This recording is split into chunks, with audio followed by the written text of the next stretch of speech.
So what if I told you that there are police officers who have been caught stealing from a police union? And you might be thinking that is quite a ridiculous headline, but I assure you that these officers were just some hungry piggies, and they just wanted some green.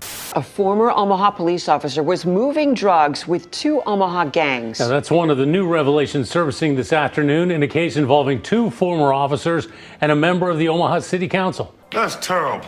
Well, it's illegal, but very clever. Johnny Palermo, Rich Gonzalez, City Council member Vinny Palermo, and Jack Olson face multiple counts of wire fraud, conspiracy, and abusing the public trust. You're stealing, right to jail.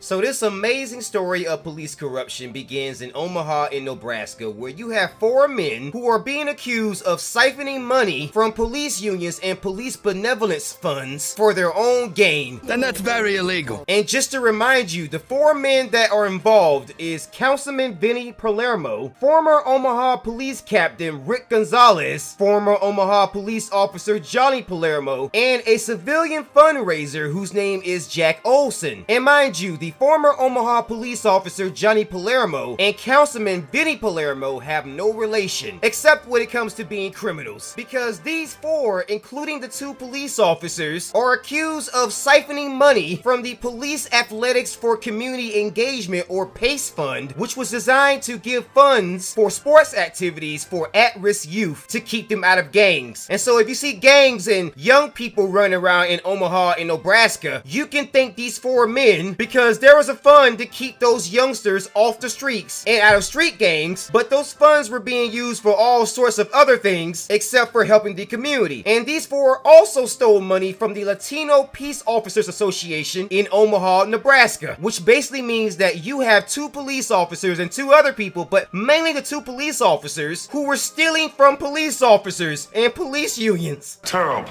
There's never honor among thieves. And these four, they spent this money on all sorts of things. And they had plenty of money because, according to the indictments, they were stealing money that was donated to these organizations for years. And they spent that donation money on gambling, traveling around the country, and even securing some special favors from the women of this country, if you know what I mean. And so basically, they were overpaid mumble rappers with badges, because they were spending money as if they had not stolen that money, which means that they were behaving worse than what a criminal would behave, because most criminals would know to not spend money as if you're living large when you're living dirty.